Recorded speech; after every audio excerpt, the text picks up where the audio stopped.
Yo, What's going good on, Randy? morning, y'all. Y'all already know what What's the time it deal? is. What's the deal, man? Yes, sir. Another fire show waiting to go ahead and pop off. So, without further ado, let's go ahead and get this thing started. Y'all already know what time it is. Here we go.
Guy, Chris, protect the shield.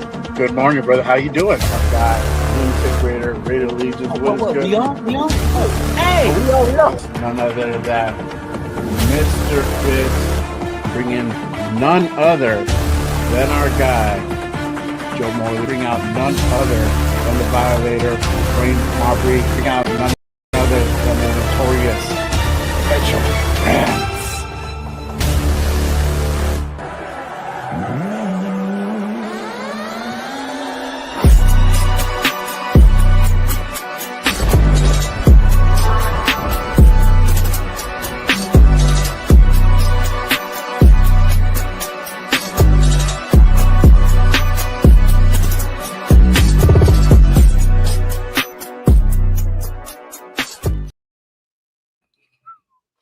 What Yes, is going sir. on, man? What's happening, people?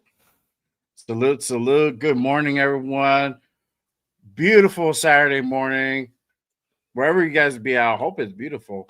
But hey, we like to go ahead and welcome you to Good Morning Raiders. We are your hosts. I am Jay Raider. This is the Raider Rundown. We are back in full effect for another fire show. Y'all already know how we do it every damn Saturday morning at 10 a.m. Make sure you guys go ahead and hit that noti on this show because we're bringing fire guests week after week after week after week. Appreciate 100%. everyone pulling up in the place to be.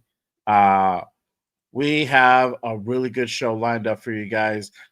Before we go ahead and get into it, as usual, if you guys haven't done so already, make sure you guys hit that like and subscribe button on both channels. And if you're on the third channel, make sure you guys hit that like and subscribe button, especially if you're feeling what you're hearing. Appreciate everyone pulled up. Before we go ahead and kick this thing off, let's go ahead and acknowledge our chat because obviously our chat lives do matter. Big Shout facts. out, shout out to our guy Raider Paul in the building with the Raiders! yes sir, yes Yeah, sir. yep. Shout out to Raider Ryan in the building. Salute, brother. Shout out, Salute, salute. shout out to Frank Weber in the building. Salute. Frank, what's going on? Hollywood Raider Jeff in the building. He graced us What's with his going presence on, today. Hollywood? Good morning, bro. Hey, thank you for pulling up, my guy. Salute, salute. Shout out, shout out to our guy Mario. Yo, we here, dog. We here. Don't trip. You Salute was to late. Yaya in the building. Yes, sir. Member for 6 months. That's what's up. He's already Fire. with the, yes, sir. Already with the Raiders! yes, sir. Appreciate you, Fire, B. man. Thanks for Fire. pulling up. Yes, sir. GeoMex in the building. Salute, salute. Raider Travis in the building. Salute, my guy. Appreciate you tapping in. And Dre for show in the building. Salute, my guy. Taddy as well. Salute, my What's guy. going on, Appreciate man? What's you going tapping in, on? pulling up. All right, y'all. And salute to everybody else pulling up. Welcome to the show. So let's go ahead and bring out the man for the hour. our next guest. This man is probably the busiest man in the game. He has multiple shows going on. He is a member of the TRS crew. He is a co-host of the Raider Rundown. He is a co-host of mine on the Raider Connection. He has his own show, Puro Raider Podcast. He has another show, The Black Hole, the Notorious Podcast, with our guy Hollywood Raider Jeff. He has another show with our boy MC Raider, Real Talk Raider Nation, on Mondays. President of the Black Hole in the Inland Empire. Man, this man is everywhere. Let me go ahead and bring out our brother, our guy, Chidolinus in the building. Salute, my What guy. up, man? Yes, What up? sir. What up? Yes, sir, What's yes, going sir. on? Man, I felt like Apollo Creed when you introduced me right now with all I those know, things. guy. I don't pull out the long names, bro. The master man. of disaster. You doing everything right now, brother. You doing everything. Yeah, busiest man in the game for sure, man. I appreciate you pulling up and tapping in with us on this Saturday morning. We had to run it back, bro. I mean, I had you on early when I created the show. Now I got Run With Me. This is the first time we actually, all three of us have run it back together. So I'm like, we got to do it. We got to do it for sure. Yeah, But, man, yeah. that's cool. You guys are doing your thing on this show, man. I love all the guests. You guys have Q, Chantal, Mitch, all them other people's on here. That's cool. That's cool to see, man. That's awesome. Yeah. Appreciate it, for brother. sure. Appreciate it. And yeah, but let's go ahead and kick this thing off. We got a lot to talk about this morning for sure. But let's go ahead and kind of recap a little bit about this week and what happened on Sunday. Raiders lose to the Commanders in pretty bad fashion. Raiders fall to 1-2 for the season. Man, I didn't even want to put the score up. That's how bad it was. I'm gonna leave that out. But I think the biggest thing here, from the biggest takeaway from this game, was that the offense still continues to have issues. We talked about it on the Wednesday show. Run's been talking about it all week long. The O-line played poorly, 5 sacks allowed, and I don't know if we're going to be able to go ahead and have an answer on it. What are you guys' thoughts from that game on Sunday and everything that kind of has transpired over this week so far?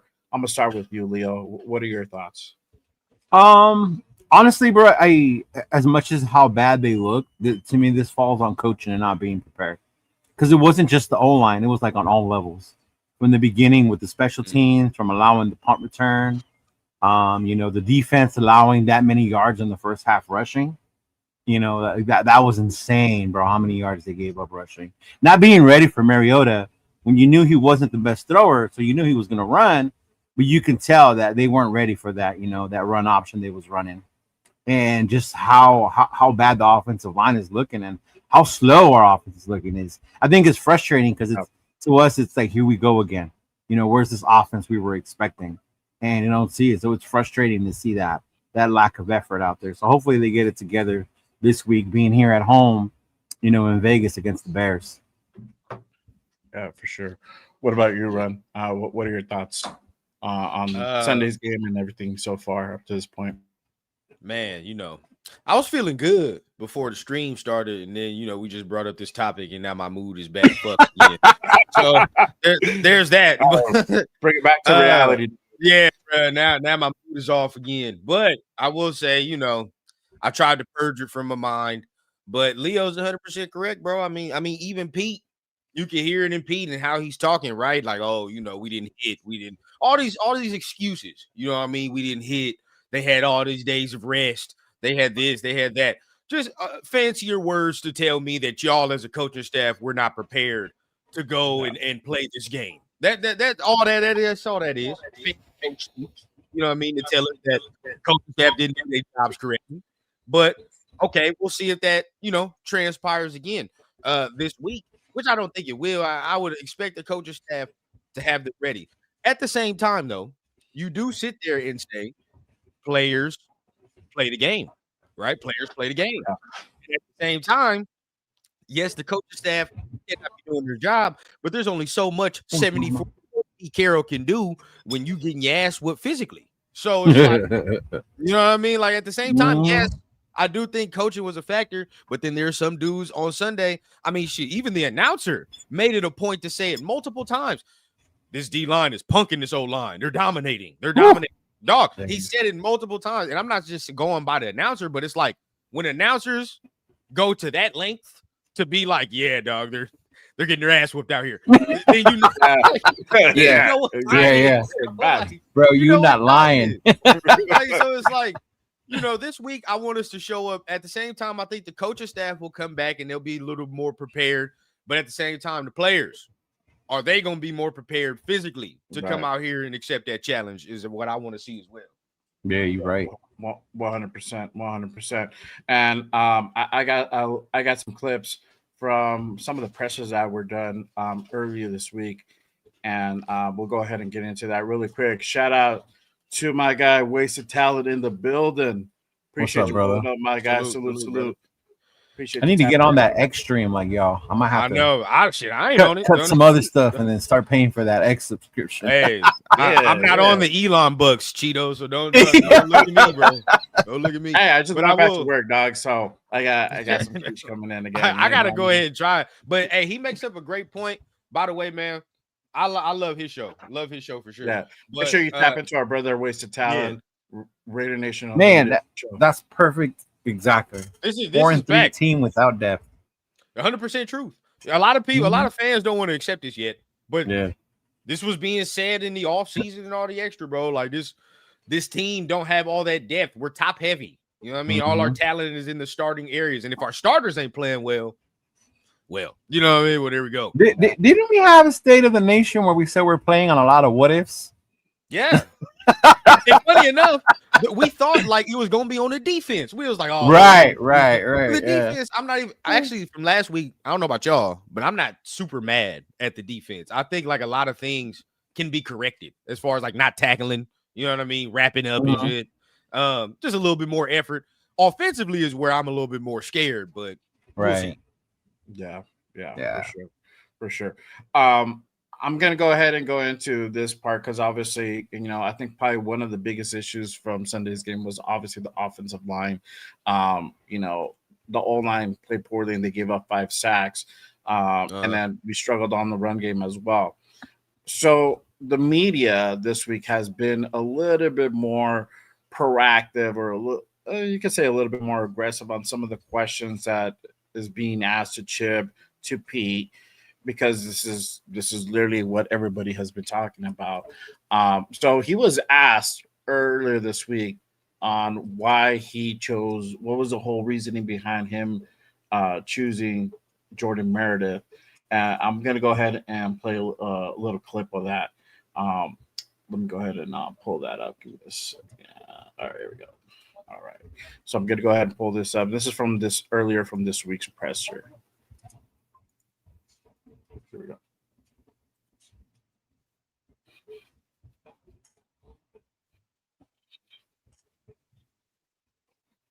Hold up now. You got it playing in the background? Put us in the right projections. There we go. Let me start over. My bad. I'm trying to manage this quad screen, bro. I have like 4 screens in front of me. Play center. Because Jordan did a better job in preseason camp at playing center for us. Where? Putting us in the right protections, doing all those things. I think Jordan's what you're looking for in the center in this league. He reminds me a little bit, I'm not going to say he is, but he reminds me a lot of Jason Kelsey that I had when I was in Philly. He's got a long way to go. Jason's a Hall of Famer, but he's that type of player. We're really excited about what Jordan's doing at center. Yeah. Man, I didn't know Chip Kelly was gonna becoming a comedian, bro. I didn't know he was becoming a comedian. Who would have taken first, bro? Who wants to start? Who wants to start us off? Oh, we gotta let our host. I'm sorry, we gotta let our guests. Go ahead, Leo. Start us off. For real, bro. Is Chip Kelly gonna start touring with MC Raider? Because that was comedy, man. Probably will, bro. Where in the world has he shown that he's been great at center? Right, from the bad snaps to the bad first preseason game. Remember the Seahawks game? How we all said they had to get their head out of their ass. Man, like, and then to say that he's not, but he reminds me of Jason Kelsey. Like, come on, man. You're just, bro. I don't know what they're saying. I honestly don't know what they're saying, bro, when it comes to this move with Meredith. I understand how big JPJ is and Meredith being too small. So maybe you want to utilize the guys you have to what you think might be best. But to sit there and say that, oh, they've been playing great, and from what we saw in camp, there's no physicality in camp anymore. Like back in the days, you can't tell until game day, bro. Like, come on now, like be real. But it just seems like they're just trying to justify their decision and tell us fans, like, just let us do what we do, and we're gonna figure this shit out. This shit's crazy, bro. It's like you got a girl and you telling your girl that your ex-girl, was better. And it's like, hey, bro, you remind me of my ex-girl, bro. She was that shit though, she was good. Well, you ain't her though. You just remind me. You cool. You're not her. Not her, but you cool. That's what I'm saying, bro. Like, what are we saying here, dog? And this is where I always get mad, dog. Leo, no, I always say this shit too. I hate it when coaches come out here and say something like that, and then fans go to, well, see, Chip Kelly does that. So everybody that's saying that JPJ and all that extra, you shouldn't be questioning it because Chip Kelly just came out here and said it. Well, what are we watching on Sundays? What the hell is this? If Meredith was playing well, none of us would be sitting here questioning the lineup. None of us. No. We would be like, all right, bro, like it is what it is. He's playing well. It's evident. We see it. But like certain fans just want you to wholeheartedly believe in a coaching staff that, number one, ain't proved nothing to us, right? Since they've been here, ain't proved nothing to us. And two, want you to wholeheartedly believe in something where the product is not showing. What? Come on, dog. We're supposed to just sit here and just be like, oh, yeah, dog, Chip Kelly's right. And then on Sunday, the snaps are fucking all over the place. Come on, man. Like, bro, we look fucking disingenuous. It makes you look stupid, bro. Like, we can't do that. Yeah. So right now, to me, I think they're just trying to justify the means into saying, like, we're going to let them work through it. And that's their way of saying, like, Meredith ain't where we want him to be, but we're gonna let him work through it. I don't know if you got a JPJ topic, so I think we'll talk about that. I do have a JPJ topic. Yeah. Mm-hmm. Yeah, but I think that's what they saying. But he could have used a lesser name, right? He could have used a lesser name. Motherfucker came out here with Jason Kelsey, and immediately, right, man. Hey, he pulled the Raider fan. Now all of a sudden, Dante Thornton ain't fucking Calvin Johnson no more, huh? But hey, this is what we do. This is all we do. So it's like, bro, we can't. Hey, Gentsy's Barry Sanders. You feel me? Like, pull the Raider fan. Jason Kelsey, like, and we've been seeing these fucked up snaps. Like, all right, dog, stop it. Oh man. Yeah, exactly. I'm gonna go ahead and put up this banner. The O-line has, because he said he puts us in the right protections, and that's the thing that kind of stood out from that statement. Yeah. And I looked it up: 12 sacks in three games so far. And this is the alarming stat: is that we're on pace to go ahead and hit 68 sacks. On pace to hit 68 sacks. Think about that number. That number is pretty astronomical, in my opinion. Yep. We should be nowhere near that. And again, this is shout out to Raiders Resistance on Instagram and on Twitter. If you guys don't follow Raiders Resistance, make sure you guys go ahead and give our guy a follow with the hot fire content as usual. But he posted this up the other day, and honestly, it just kind of drove me wild. Like that's crazy to think that we are on pace to go ahead and hit 68 sacks for the year. And this just kind of shows the state of the offensive line at this moment. What are you guys' thoughts when you see that we're on pace to go ahead and hit 68 sacks allowed? Bro, I feel bad for Geno. Wasn't he on the Seahawks and they had the worst O-line? Yeah, they were terrible. Yeah. And now he's here, and it's like it's the same, man. It follows. It's bad, bro. The crazy part was when you hear Chip say he makes the right calls. Like even just the Washington game, there was one play where Bobby Wagner just came in untouched. Yeah. How are you not recognizing Wagner, Like a Hall of Fame linebacker, right? Identifying him, but you out there saying that he's making the right calls on the line? Come on, man. Like it's crazy when I hear that. And it's sad because if that number continues, Geno ain't gonna last, right? You better start getting your what's that guy? What's his name? Kenny Pickett jersey is ready. You know? Yeah. Because if that continues, Gino ain't gonna be around that long, man. He's gonna go down. He's gonna get hurt. All these talks about 5 years, we'll have him. No, not like this. Not at this pace. Like we have him this year. Man, what a reflection of that great training camp practices and communication that Chip Kelly was talking about, huh? What reflection that is. Jordan Meredith is so great at these protection calls and all that extra. We got scot-free ass linebackers coming straight through to our quarterback. He's right. Oh man, we're so set here in our guard spots with Alex Kappa that I watch him get tossed around like a fucking paper bag by Deron Payne. Ooh. Hey, we get since week 1, right? By the way, Parham gets to skate around, getting tossed around in the backfield. But hey, you know what I mean? What a reflection. It's like, again, we're supposed to wholeheartedly believe in these things, and it's not showing. 68 sacks, bro. That is crazy. It's crazy work. Now, it is week 3. You know what I mean? It is week 3. Can we get better? We shall see. Now, I ain't gonna lie. Some of those sacks, though, we do have to be honest. Gino is holding the motherfucking ball too long at certain times, and that does attribute to some of those sacks. So we do have to be honest about that. But but why does he hold on to the ball so long sometimes? These fucking receivers can't get open unless you're Brock Bowers. That's a conversation for another day. Conversation for another day. All I know is that he do be holding the ball. So at times, he does. You can attribute that to all right, because to be honest, let's be real, our pass protection is not shitty. It's not shitty. The run game is shitty, but our pass protection is okay. It's all right. Yeah. Right. Yeah. And I think the big topic here. Well, obviously we didn't have JPJ on, versus the Commanders, and it looks like he is clear to go for this week. But obviously, again, the media they're not letting up on the topic of JPJ, and they asked Pete earlier this week in regards to the O-line and JPJ possibly going back to center, and this is what he had to say. Pete, you had mentioned fitting the offensive line. I think on Monday it was. Last year, the Raiders finished with Jordan Meredith at left guard, Dylan Parham was at right guard, and Jackson was at center. Would you consider maybe going back to something like that? Is that Absolutely what you're not? No, we've invested a lot of time with these guys playing in their spots. I know you're interested in JPJ. This is an official week to practice and to get ready. Yet last week was not that. So he's ready to compete for the playing time, and he and Alex will be going at it. So it's a good situation in that regard.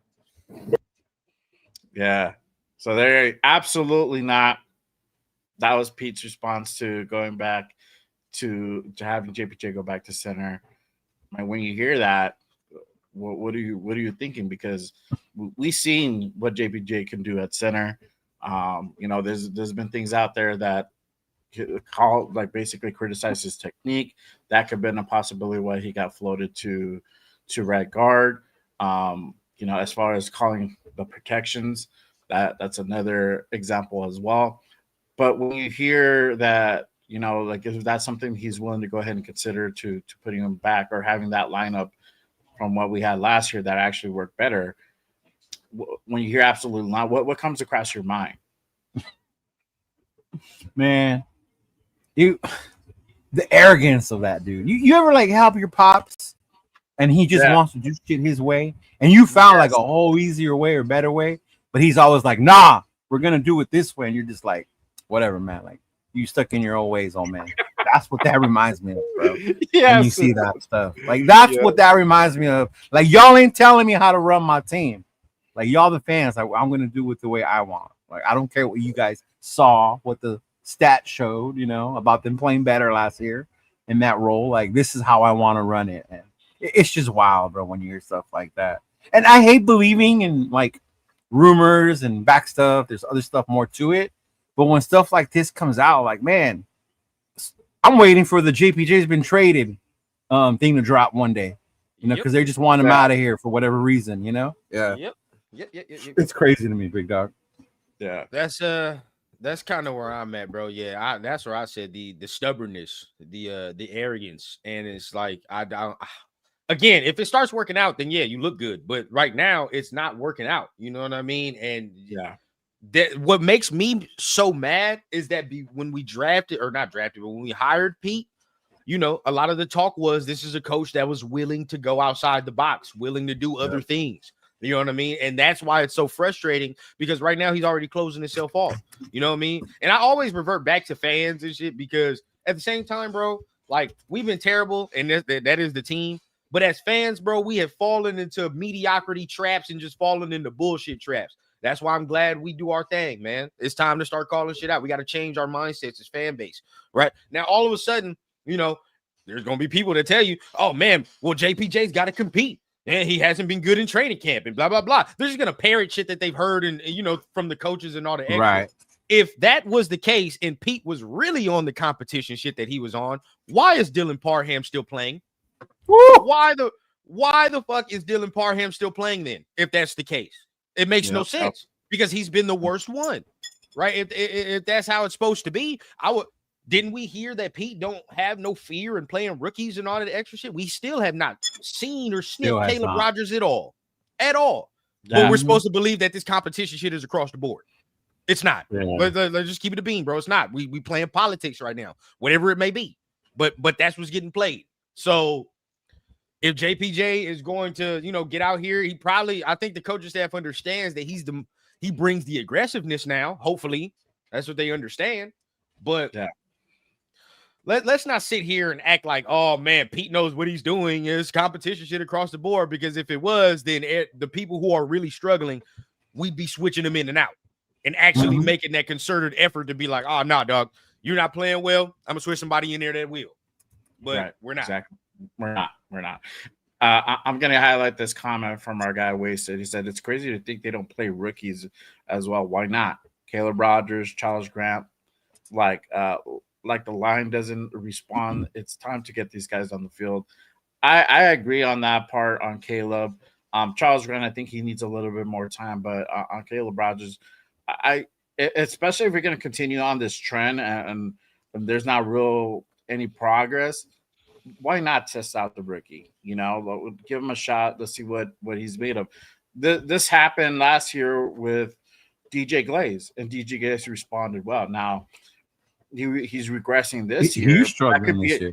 Yeah, and that I feel that could be a little bit of the coaching aspect. I don't think that's so much on him. I think also that's something that he can get coached up and he can improve on that part. But we really haven't seen that as of yet.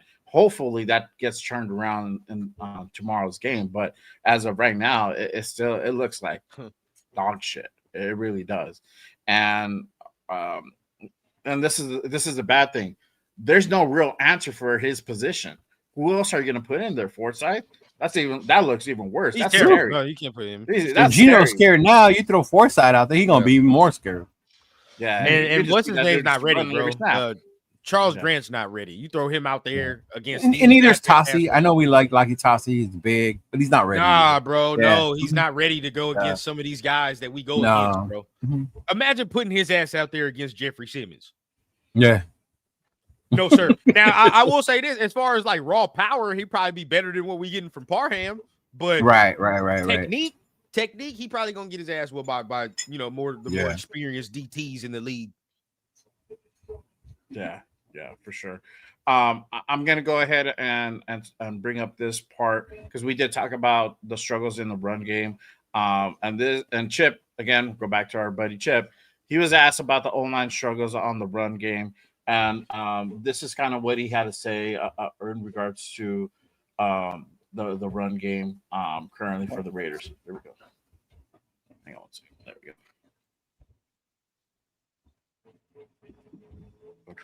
Oh, there we go. All right, cool. So is it just a continuity thing that has had the offensive line kind of struggle just because they haven't played together? Yeah, and I think it's the defenses right now. If you look at statistically, Ashton's tied for 10th in the league for carries with two other guys. So of the top 12 backs in the National Football League right now through 3 games, there's only 4 guys that average over 4 yards a carry.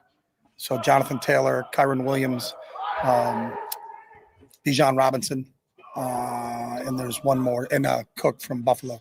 Everybody else, Saquon Barkley averages 3.3 yards a carry. McCaffrey averages 3 yards a carry. So Ashton's right in the bunch with those guys right now. I think across the league through the first 3 games, the defenses are ahead of the offenses right now in the NFL, and at a big rate, like not till like 2007 or something, when you go back to the amount of total offense for offenses through the first 3 games is the lowest it's been in about 15 or 20 years. So that's this league. You know, sometimes the defenses are ahead and then the offenses catch up, and then it goes back and forth, and that's just the nature of this game. But when you look across the league, you know, and some really good backs, you know, and it's surprising me today, you know, Saquon's got like 60 carries, but he has 3.3 yards a carry, you know, and that's a good offensive line. That's a good back. It's a Super Bowl champion team, hell of a coaching staff, you know. So I think it's throughout the league that there's a lot of the defense is doing a good job. Now, that doesn't mean that's just what we say. We've got to do a better job. We're doing a really good job in the passing game right now, but we got to do a better job in the running game. Yeah. Glad he ended it like that. Glad he ended it like that. I will say that. Yeah. What are you guys' thoughts when you're hearing that from Chip? That I hear what he's saying about the league changing, the run being different, more pass happy, defenses adjusting, defensive lines are bigger. But when he says the comparing about where people rank, and I think that's where I hate the whole stats thing, right? Because there's stats and then there's what you see on the field, the eye test. Ain't no one complaining about Saquon not getting it done. Ain't no one complaining about Jonathan Taylor not getting it done because he's not averaging 4 yards a carry. It's the way it looks on the field. Your O-line's getting blasted. Your running back's getting hit behind the line of scrimmage. Right? Don't be sitting there and say, like, oh, he's just like the other ones. He ranks up there with them. No, bro. No, he's not. Like, you're just trying to throw these numbers out there to make Raider fans be like, oh, yeah, you know what? He's right. They're not averaging 4. Why should we expect them to rush 4? Like, when you see those other backs and those other teams, they're not struggling in the run game the way we are. It doesn't show on the field. The fans aren't frustrated. Philly beat them. Philly beat Kansas City with running the ball, you know, having to come up, and then they finally were able to throw the damn ball. So, no, Chip, like, come on, man. But I guess, to me, that's how Chip is. That's how he thinks. He's a very analytical guy. He's very much about the films, studying tendencies, what other teams are doing, things like that. So I guess when it comes to that, but don't sit there and say like, oh, we're okay because, you know, we're comparing to these other top backs in the league. Like, no, bro, visually it's not the same. No. Yeah, no, it's hot dog water compared to like filet mignon. Yeah. Now, you know, he's not lying when he says like other like teams are kind of struggling to run the football, which you would say like should be better. Because I mean, really, if you look at Genty's numbers, it is crazy. Like, he is fucking 10th in the league. Even his yards and shit, even with how terrible it's looked, he's still sitting at like 10th, and then Saquon is like somewhere near him. So it's like, okay, he's not lying when he says that. The problem is, it's like those other offensive lines he's named will figure it out. They will figure it out. That's the difference. There is the talent on those squads to be like, well, shit, we do have Jordan Mailata. We do have, you know what I mean, Lane Johnson and all the extra, Landon Dickerson. We gonna figure it out. You know what I'm saying? And eventually they're gonna start running the football. Look at Detroit. Look at Detroit's offensive line. They're not having no issues. You know what I mean? Which is crazy. But my thing would be like, do we have the talent to figure it out as the season goes on? That's the question I have. Where's the toughness gonna come from? Where is some of the movement gonna come from that we need in the front for the running game to open up? So it's like, I don't know, bro. I get what he's saying, like statistically, but then again, I always go back. Players play the game, and I don't know if we have the talent on offense on the offensive line to continue to maximize our running backs' talent. Yeah. And you're talking about the physicality part. That's where JPJ comes in. That's what he brings to the table. He brings that physicality. And we talked about it on Wednesday. This line is like literally getting manhandled. They're getting punked For real. They getting punked so bad it's worse than Red got punked by Debo on Friday. That's literally what I said on Wednesday. You know, so when we're seeing that on the field, is like, what really can you do? So there has to be something that changes, but that's really what JPJ brings to that table. He brings that physicality, he brings that toughness, and the other guys feed off of that, and that's where you're starting to see the better performance of the line. There, you're starting to see them, at least stalemate, if not winning certain battles in those trenches. So having JPJ does make a big difference. Now, I also wanted to go ahead and ask this question to see if this is also a cause of the run game struggles. This was brought up the other day. Shout out to the Raider squad, to Chantel, our guy Q, and Link Kennedy. He brought up this question, like, are the Raiders running too much from shotgun? Is it really effective? Because we are seeing a lot of plays out of the pistol, bro, and a lot of runs are designed from that pistol too.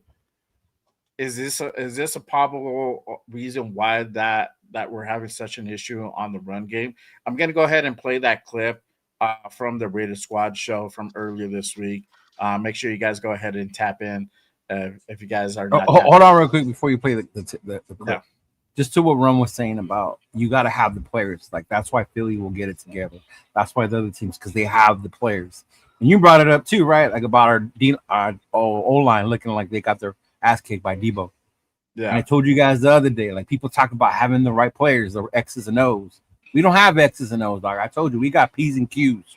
We talked about one guy that can come in and fix what we think are 3 areas that we're weak on. Right? 4 if you even throw in Glaze. You're only talking about JPJ to try and make a difference in a position where 3 other guys are playing. And this goes back to not having that depth. If the rookies aren't ready, they're not. Okay, whatever. But and I get it, it's gonna take time, but you also gotta have the right players for it, bro. It's like, bro, excuse after excuse after excuse from this fan base. I see other fucking rookies on offensive line for other teams playing. Why the fuck our rookies can't play? Well, we as a fan base, we got to just keep making excuses and shit for mediocrity. It just makes no sense, and not even like 6th round rookies. These are 3rd round rookies. Thank you. I look around the league. There are multiple rookie guards playing, multiple rookie offensive linemen playing, but somehow the Raiders are the exception to the rule, where our draftees are going to take long as fuck to get on the field. Like, what? Like, come on, bro. So stupid. Yeah, for sure. Let me go ahead and play this clip real quick of the Raider Squad show. And I heard it, but I didn't see it, so I want to see it. You didn't see it? Oh, okay, cool. I heard their show on Spotify, so I didn't get to watch it. You can watch it. Oh, yeah. Yeah. Let me go ahead and pull that up real quick. Here we go. This run that Ashton or whoever's back there carrying the football is making cuts in the backfield the moment they get the football. Now, there are a couple of points that I have issues that I'll just share with that. First and foremost, I don't like the point of inception. What I mean by that is I do not like them going out of pistol, which is a shotgun quarterback with a running back 3 yards behind.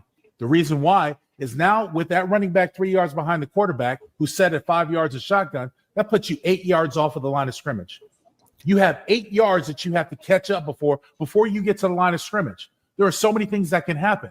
More times than we've seen than not, it's been penetration. When the Raiders have been able to buy the offensive line or buy the line of scrimmage, they've had successful runs.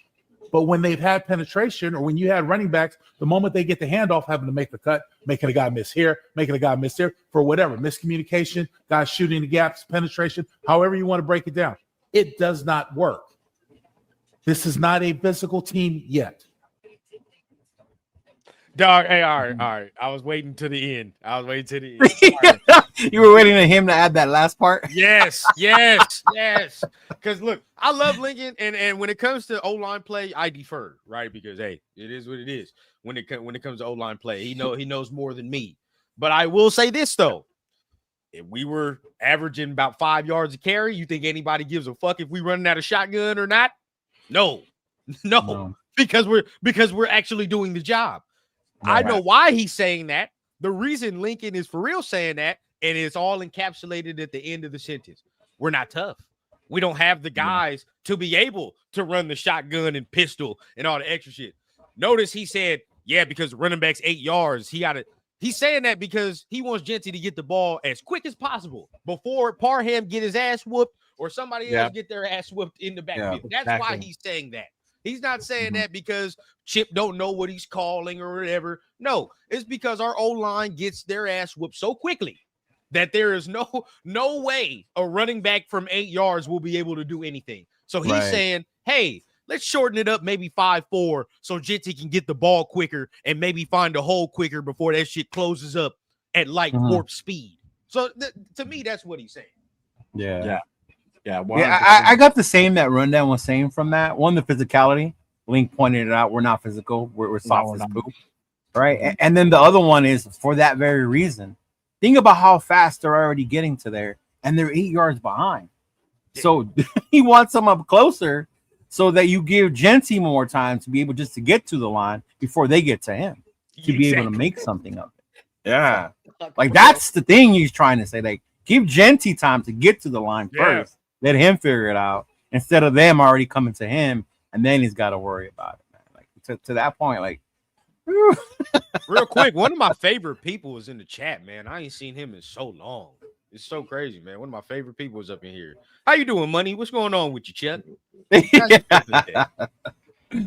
How you feeling? I'm glad you're here, man. I hope you're now feeling good. to the thing under the center.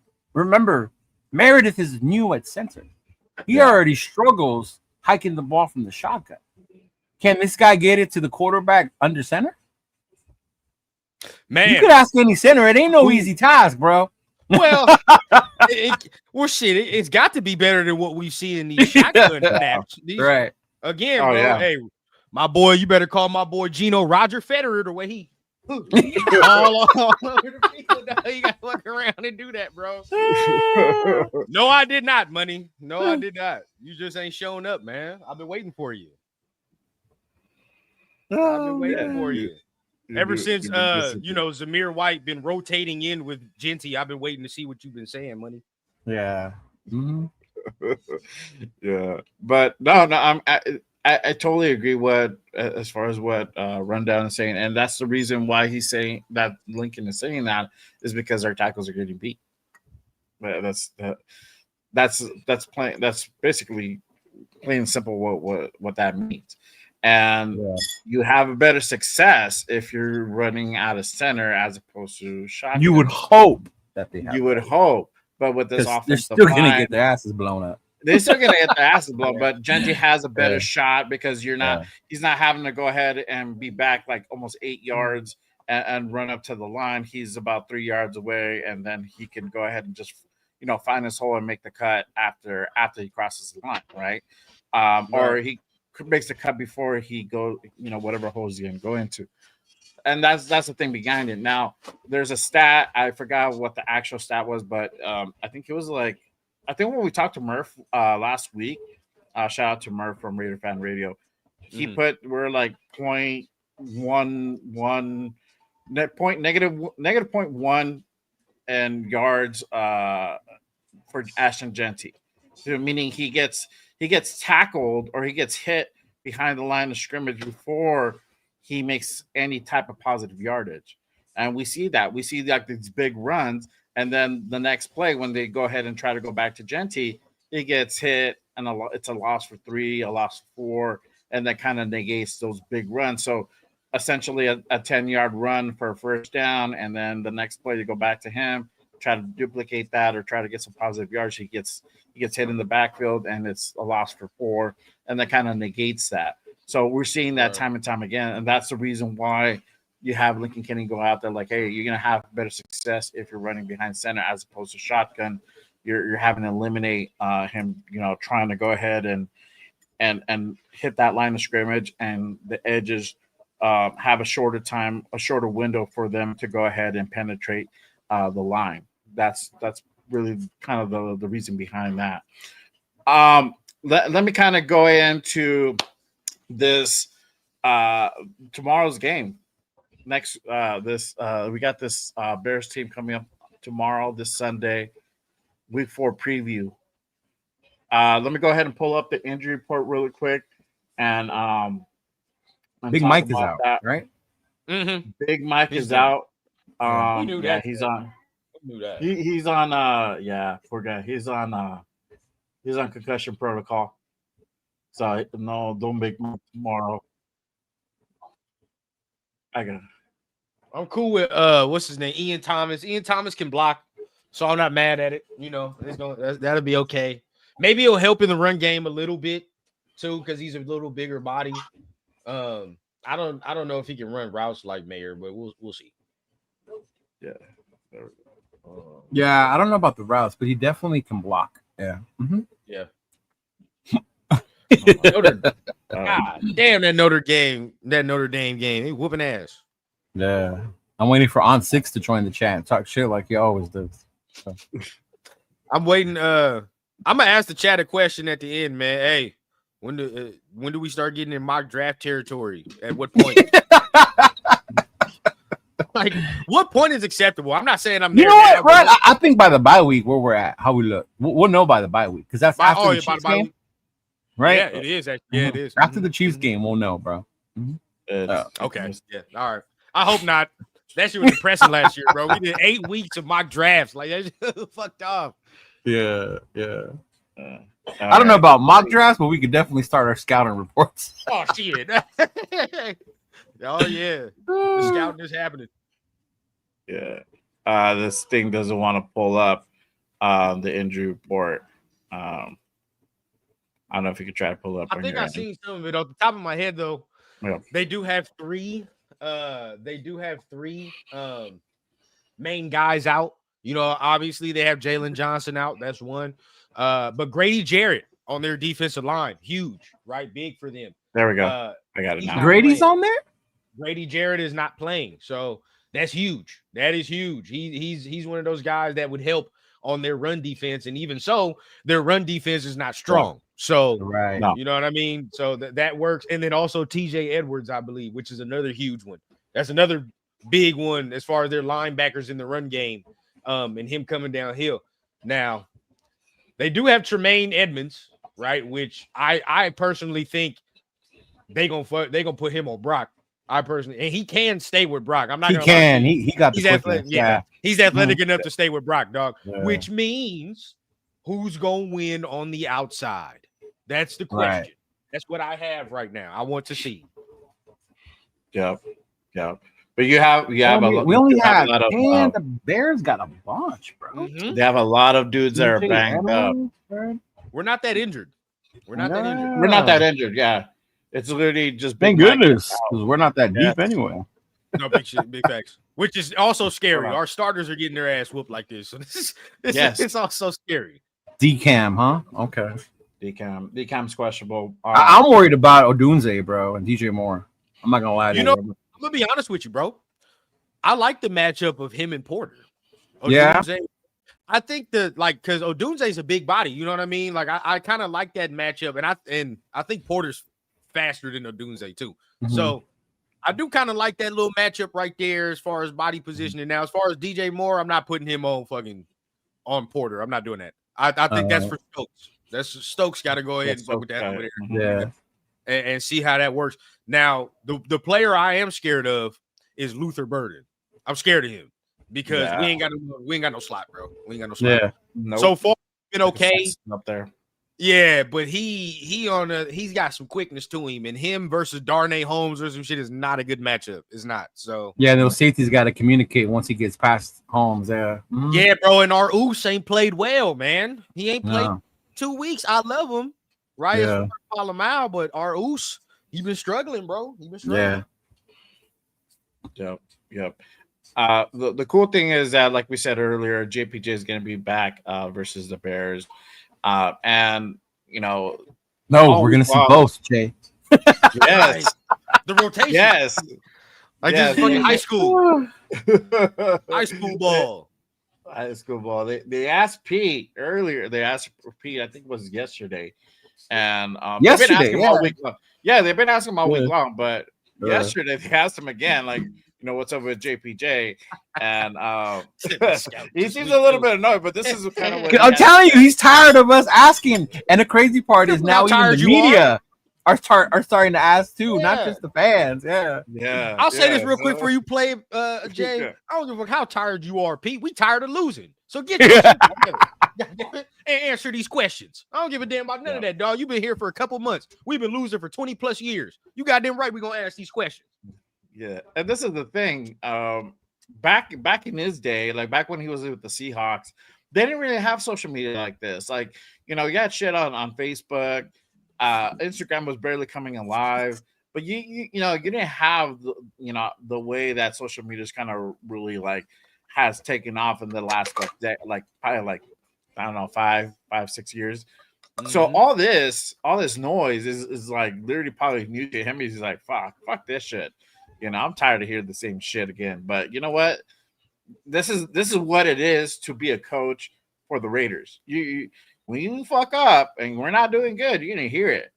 And when we're doing good, yeah, you're gonna get all the praise. But especially if we know that something is not right, and we know the obvious answer of the fix, like we shouldn't know these things. Like this is something that they should automatically like implement. You're gonna hear from the fan base. Y'all ever But this watch is kinda- the movie Holes? You ever watch Holes? Yeah. Um, It's been a minute, but I've seen it. This scene is reversed though. You know what I mean? Where the kid's like, "Well, I'm tired of this, Grandpa." Well, that's too damn bad. I don't know what you tired of. All right? You fucking answer these fucking questions. I don't care what it is, bro. Once the offensive line starts playing better, Pete, we're gonna say, all right, dog, you got it. You did well. You know what I mean? What a genius move. You switched out Meredith to center. That's what he wants us to say. He wants us to kiss his ass and be like, oh man, you did a moved great him over job. there. Man. Oh, Pete, what a great job, man. They'll work through it. No, dog. Again, you're a coach. What coach is he? What, like 15 in the last fucking 10 years? We done heard X, Y, and Z from coaches at that podium for many years. The shit that you done said, Pete, after games, oh, it's on me. Put that on me. Shit, insert coach here. How many coaches have said that shit? Gino said that shit too. Insert a quarterback we had for 9 years who said that shit. 9+ years. It's on me. My bad. Me. We don't want to hear that shit no more, bro. Stop it. No. Just get out here, answer the questions, have these motherfuckers play better. Once they play better, we're gonna be right behind you again. But that's it. Yep, exactly. 100%. Let me go ahead and play the clip of P at the presser. I believe it was yesterday. There you go. And again, shout out to our guys around the Shield. We're good, Farrell, Severe. Make sure you guys go ahead and pull up to the show. Man, what's going on? And tap in on X for everybody watching on X. Here we go. After a week of watching your team compete, Pete, do you expect the same starting offensive line this week you had last week? That's a good way to ask it. You could have just asked if JPJ's playing. He's playing this game, and then that was funny though. Our guys they'll both play. After a week of watching, and that is the $1 million question. What the fuck does that? What the fuck does they'll both play mean? Does that mean no Meredith? Does that mean it's just JPJ at right? And they're gonna rotate? What does that mean? What are you guys' thoughts on that? I think that means JPJ is gonna play, but he's on a tight leash. Yeah. Let you do some shit I don't like. Here comes our boy. There it is. Hey, bro. And you know what it is, Jay. Leo, we're already here, bro. And Jay is in here too. Sometimes we try too hard to rationalize shit that makes sense, but we have to understand we're Raider fans. When the shit makes sense, it's not for us. We know what time it is, bro. Like the real shit that makes sense would be like, oh, maybe he means, and I would hope he means, oh man, Parham getting switched out, put Kappa over there left guard, right? Put JPJ over here right guard. That's because Pete be coy like that, so he'll walk around and say some shit like that, and that's what he actually means. So hopefully, that's what I'm hoping. But my logical football sense tells me that this motherfucker's talking about we're gonna do some college shit where one drive is JPJ, the next drive, my god, the next drive is Alex Kappa, and we're gonna see who does better, and we're gonna keep flip-flopping that way. Y'all, did we not do this with Josh McDaniels too? I swear to God, there was an old lineman who we kept switching in and out, and we kept doing this same shit where we was like, nah, we're just gonna keep rotating them. And that didn't work out then either. No. Again, fans and coaches. Oh man, we just gotta trust in us. We just gotta trust in the coaches and all that. Why, bro? We have seen this same process already. Again, I've said it again. You can insert coach here to how much dumb shit we done seen. Josh McDaniels did the same shit with this rotation of linemen. His ass got fired. So all I'm saying is, bro, this shit, it can or will not work. We will see. But why we're rotating in linemen who we, number one, don't fully know what they can do, right? Because JPJ has only played one game. So we don't fully know what he is. But we continue to just play other linemen who continuously get their ass whooped. Makes no sense. Makes no sense. Yeah. Yeah, and we can't be surprised because Pete told us this. You remember when they asked him about having a 5? Oh, yeah. And he said it's going to take as long as it has to take. We could be 4 weeks into the season, and we could still be figuring out. And I was like, what? Yep. What? Yeah, he was dead ass serious. Yeah, he was serious. So on that part, Pete didn't lie, man. He's still figuring it out as we're going. He's still figuring it out. Week 4. Rob, look, this is the thing, though, Rob. 31 other teams are not doing this. Maybe like you could say 30 or other teams are not rotating their linemen. You don't do that. Like there's just nothing. That's like rotating your fucking quarterback, bro. Like nobody does that. When you have your 5, it's not an ideal situation. Bro. When you got your 5, honestly, your 5 should have been solidified in camp. We shouldn't even be having this fucking discussion. To be honest with you, because real teams have their line already. They go into the offseason and say, like, all right, bro, this is the 5. If we got to tweak it, maybe we'll see because somebody might get hurt. So let's, maybe we'll flip in and out. But other than that, bro, these are the 5. We ain't got to do all that extra. Yeah. When he came out here, like Leo said, and told y'all, maybe until week 5 in the season, we won't have it figured out. Y'all should have knew what time it was, bro. And as much as we like Link even said, once they do have the 5, it's still going to take like a couple of games for that 5 to gel. And I think that's the frustrating part. 100%. 100%. Yeah. Which then JPJ has not played consistently, which this would make his second week. Now, this is going to take another maybe 2 weeks for him to get comfortable at his position, right? But guess what? We're rotating his ass in and out. So how is he going to get comfortable? It makes no sense, bro. It don't make sense. Yeah, 100%. Let me go ahead and switch it up to this really quick. Salute to the 100 people in the building. Appreciate you guys pulling up and tapping in with us on this Saturday morning. Make sure you guys, if you guys haven't done so already, hit that like and subscribe button on all the channels. Appreciate everyone tapping in and talking some Raiders football this Saturday morning for sure. Let me go ahead and bring this part up. Will Genty have a better game? We'll have a breakout game because we saw that we have a banged up Bears team. Their defense hasn't been doing good at all, right? I think they're almost about the same as us defense wise. Will we finally see Genty have like that breakout game that we're all been kind of waiting for? What are you guys' thoughts on that? If there was ever a time when you played a team that was their weakness and you needed a get right game, this is the one for them. This is the one, 100%. Right? This is the one where you're looking at. That's their weakness. Their run stopping capability is bad. We're trying to get it going. This would be the game you want to do that with. So I hope he has a breakout game because I'm a fan and I want to see that happen, right? Based on the way what I've seen from the O-line, it's still wishful thinking on my end, but I'm hoping that's what happens this week against an injured Bears team that already struggled stopping the run. Yeah. I'm gonna go with Leo, man. I'm going with positivity, bro. Last week I said it, I wanted him to have a breakout game. I wasn't like super confident in it, but hey, I said it, right? This week I am more confident in it, and it needs to happen. I'm gonna say it does happen.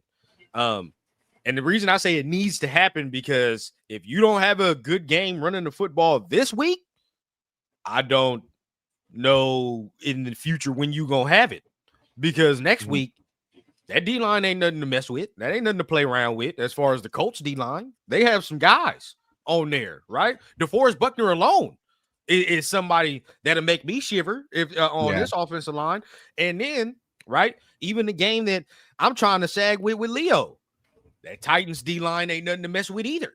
Right, they're nothing to mess with either. They may be 0-3, but their defense is solid. Defense is solid. And then you have the Chiefs. Again, I don't care how bad they're playing. They whooped our ass for I don't know how many years. Chalk that up as an L. So it is what it is, bro. Chalk that up as an L. So it's like, if you don't have a good game this week against a team where you can clearly see that's not their strength, they're missing guys on the defense that attribute to them being better at the run defense, Grady Jarrett, TJ Edwards, right? If you can't run the ball this week and you can't find no toughness, dog, oh yeah, bro, chalk it up. Chalk it up. You know what I mean? That it's a wrap. So they have to. 100%. They have to. They have to. 100%. This is the game where you run the damn ball. And we saw a better game from Genty on last Sunday versus the Commanders. He got about 63 yards. Yeah, he did. But again, it was like he would have a great run, and then they'll go back to him, and then he gets stuff. He'll lose like 4 or 5 yards, and it was a lot of that. The thing here is that once we get that ball going, we have to kind of stay consistent and not have those big losses, and that's literally what happened last week. I think the biggest thing here also too as well, we know Brock is injured. And it's been already a couple of weeks that he's had that injury. He's still rocking the brace. Most likely he will probably rock that brace this week. He looks healthier this week, though. He looks healthier. He looks healthier. So I'm hoping if he's more 100, that will help the offense. Yeah, they said he was full. He's full. Mm-hmm. Well, so you think Brock can definitely ball up this game? Because there was some throws that we saw him kind of struggle or he missed where – if he was a healthy 100% Brock, you make those type of catches. Yeah. And you know how to adjust a little bit just because of the injury. But you think this is the game where he'll have a way better performance, be more impactful? Do you guys see? I do. I think he will. Definitely, I talked to one of my guys, Raider Trey, shout out to my guy. He be with Mike on Black Team Broadcast, but he's a huge Georgia fan. You know what I mean? So he's watched every snap of Brock's career pretty much from college up to now. So I asked him, hey, does Brock look right to you? He immediately was like, no. He went back to, and I don't know, maybe Leo, you remember this because you be on college football too. Remember back a couple years ago when Brock had like an ankle injury at Georgia and he came back? That's what my guy Trey said this reminds him of. Now he came back and he was still kind of Brock, but he wasn't Brock. You know what I mean? Yeah, you could tell the difference. How you're used to him breaking tackles, doing certain things, looking explosive. But, that's where he was like, Brock is such a special athlete on one leg, mother, even so still looks tremendous. But at the same time, bro, I still think you can kind of see it. He wasn't all the way himself. Even that Chargers game, bro, I know it's minute.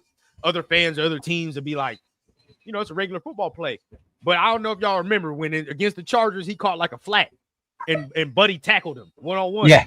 I'm not used to that. You know what I'm saying? It's been 1 year, but I'm not used to that. Usually I see that. It's a stiff arm. You know what I mean? Something like that. Get up out of there. I'm used to the yak with Brock. Even that catch in the end zone last week, you know what I mean? That bounced off Buddy helmet. Now, I do think he kind of look back a little late, but at the same time, y'all watch practice, y'all watch training camp and all the extra. I'm used to Brock exploding out that jump. You know what I'm saying? Yeah.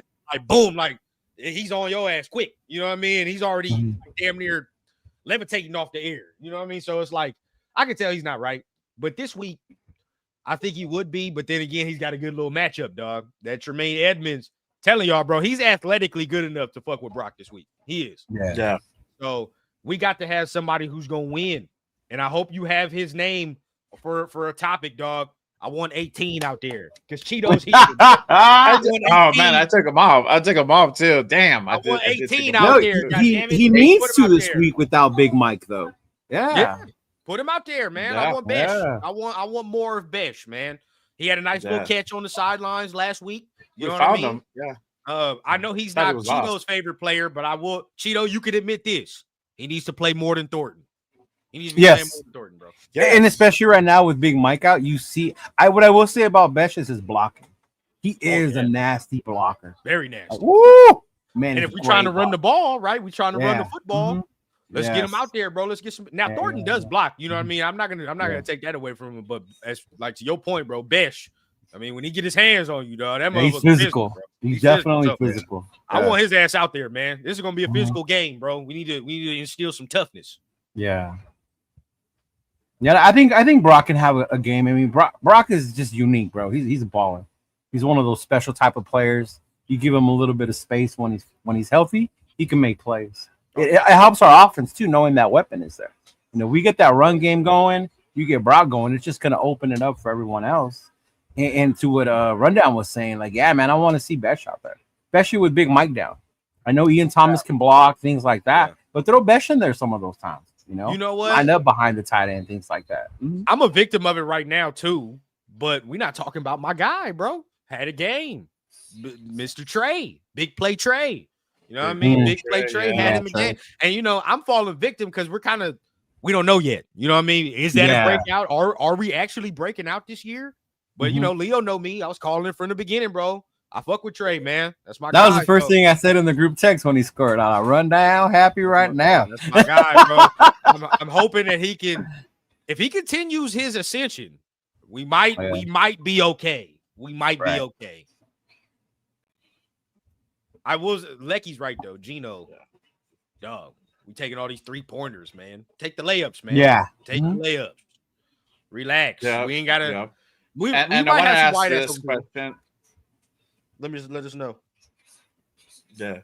But that first touchdown that he had showed me a lot about Tucker and his improvement. That first touchdown, not the other two, but that first one. The way he adjusted to the defense, moved to the spot, and caught it. Like that was stuff he wasn't doing last year. And part of the improvements you said, rundown that he's been making this year.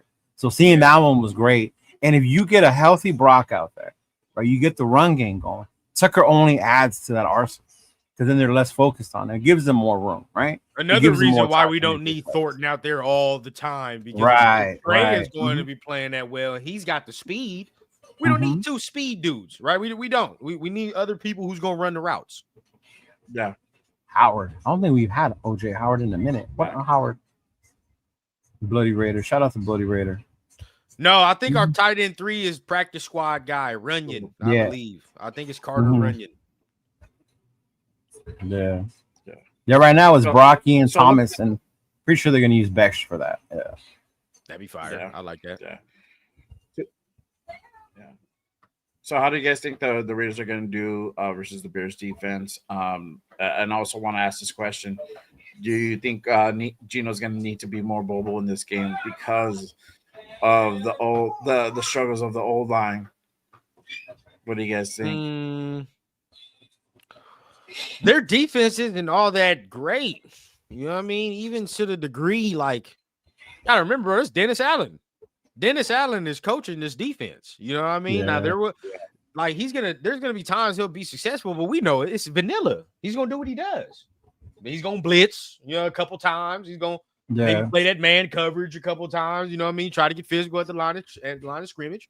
But it's Dennis Allen, bro. Like I expect us. If Chip can't scheme against Dennis, yeesh. You know what I mean? Yeesh.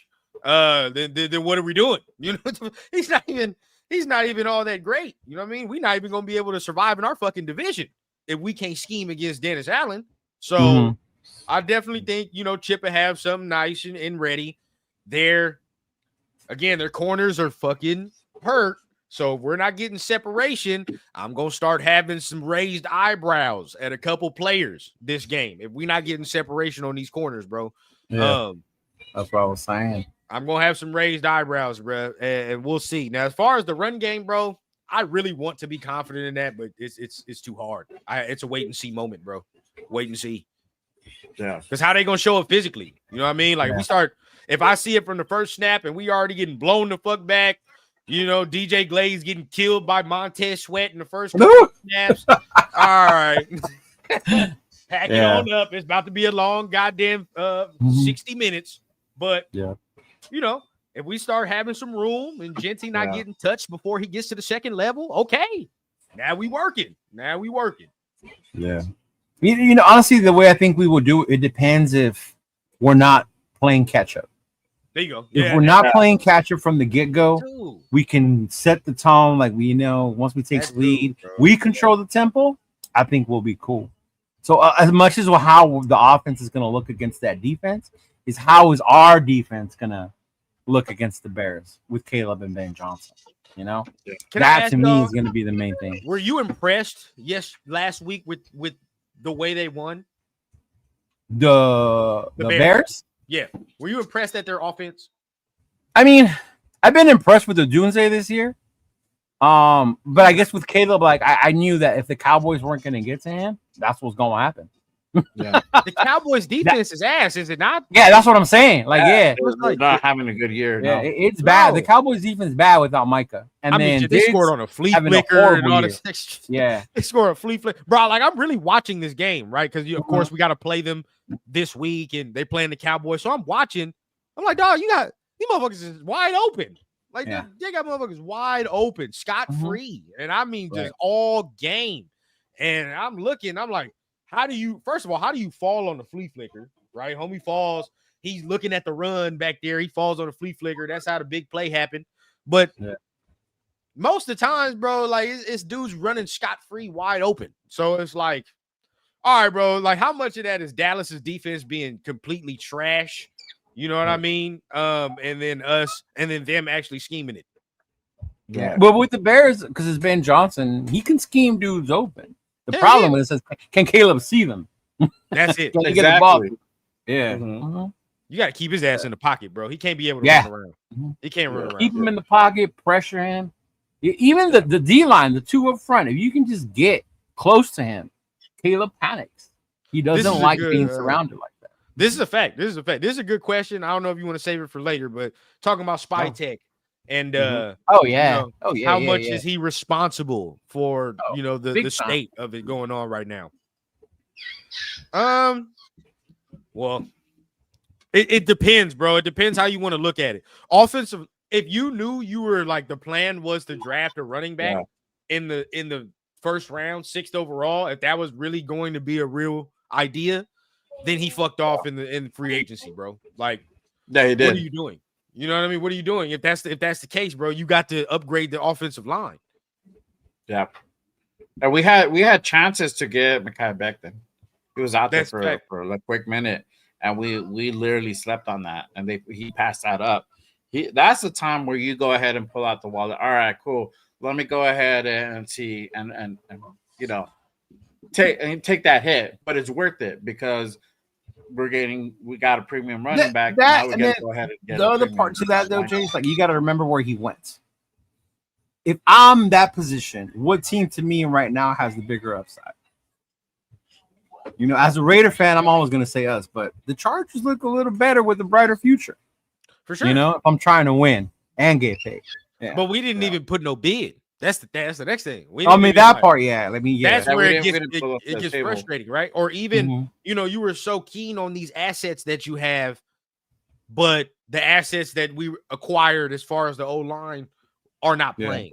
Now, again, I kind of like people kind of need to get the thought of Charles Grant playing out of their minds, though, because that's not happening. I said it when he got drafted. There's multiple people that said it when he got drafted, bro. He's not. It was a project. That's why it was. He's so not playing, dog. He is a left tackle. His job is to get better this is his only job. Get better in the background until Colton Miller is ready to either retire or we can get something for him. That's it. So as far as him, bro, leave Grant alone. He just needs to get better. The one I'm really focused on is Rodgers, right? Like Rodgers. Why do we draft him if he can't get on the field, if he's not that good? What is the point? Right. You know what I mean? To have a whole nother project. No, bro. Like if the whole plan was to get a running back, then Spy Tech fucked off. He should have did that anyway. But if they didn't know that they were going to get a running back into the draft, that's still on him too. Because it's like, what are we doing? You know what I mean? Like you're not looking at the roster and saying like, well, no, this O-line's kind of ass cheeks. You know what I mean? We can't take no. They really thought they were gonna get Tampa Bay Kappa, not Cincinnati Bengal Kappa. We can't take no.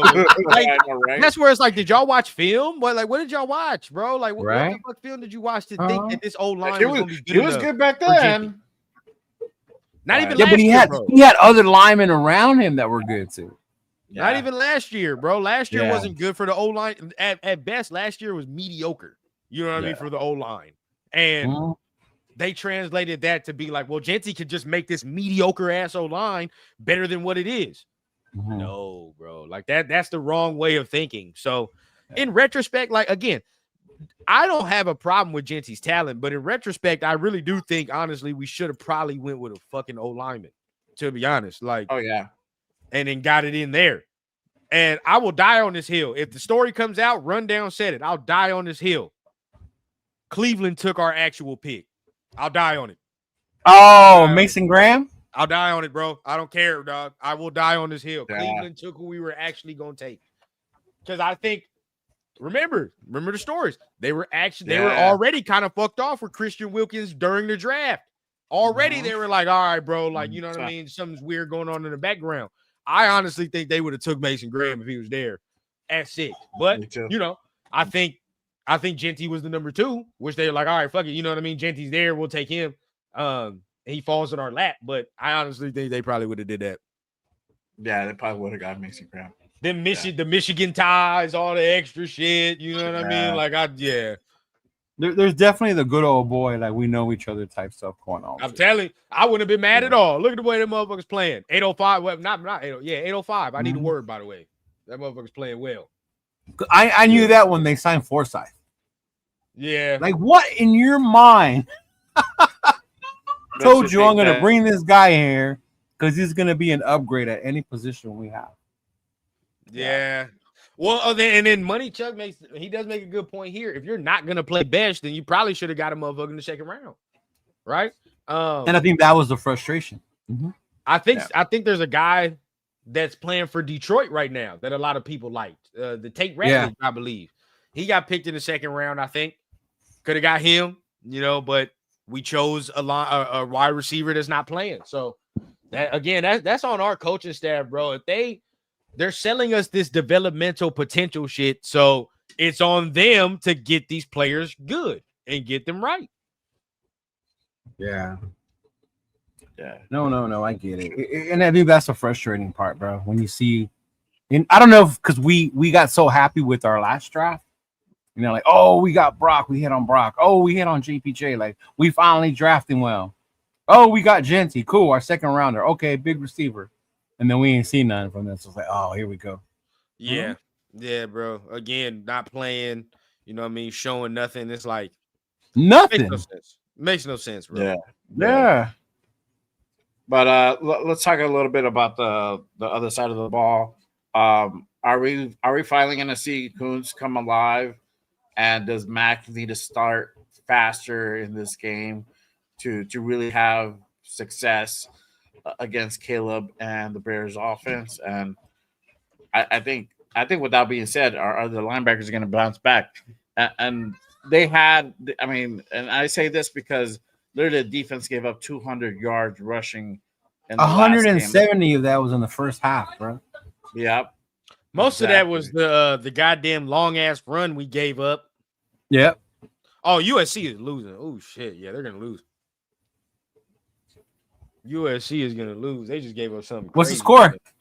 24-10. Ooh. It's a wrap, bro. It's a wrap. Yeah, they about to get their ass whooped. What's up with Notre Dame, man? What's like this, right? Right on. What's up with Notre Dame, bro? Where they at? 42-13. Oh shit! Oh yeah, never mind. Killing them. Oh, look at my board. All right. Yeah. All my bets is going well right now. Even I really hope Kuntz shows up. I know there was a lot of hope, you know, that he would be the Robin to our Batman or whatever, but he hasn't been around. He's not the same. I get it though. You coming off that ACL, you got to trust it. You got to get back into your rhythm. And like I said, hopefully this will be the week he's able to do that, you know, get that going. It takes one game to get that confidence going again. So if he can do that again this week, you know, you got to get that. And then, yeah, bro, Max got to eat. He's a great player. I love his motor. I love all that, bro. But if you watch some of the stuff the top D ends in the league are doing, the top 1, 2, and 3, double, triple team. It don't matter. These boys Yeah. are still wrecking havoc, right? I think we shared one in the chat, right? All right, rundown. Homeboy from Cleveland, Myles Garrett, just shaking these dudes, leaving all three guys like looking for someone to block. Like that's the type of plays you need to start doing, bro. Yeah. Well, I will say this, bro. Yeah, because Myles Garrett's 1-1 to me. He's a motherfucker's freak. Mhm. But look at their D lines, bro. They just got somebody in the first round as far as another interior D lineman. Yeah. Like I get when people say like Max that D line is do more. huge. Like, what the fuck you want him to do? Throw on the Superman cape? Like shit, bro. Like, look at the Steelers D line. Look at Cleveland's D line. You feel what I'm saying? Like, take Myles Garrett and look at everybody else, bro. Look at TJ Watt and look at everybody else. Like, they have guys that can win one-on-one. You know what I mean? By themselves, or create pressure to even funnel them to that person. You know what I mean? Like, who does Max have? Who's balling right now? Tell me. As far as pass rush, nobody. Oh no, it's just him. You could say Thomas Booker, but then Thomas Booker is a fucking sneeze and fart compared to what the fuck Cleveland's D line and all these other people D lines is doing, dog. Like, so let's be real with ourselves. He's okay, 100. but we're not gonna champion mid. He's mid.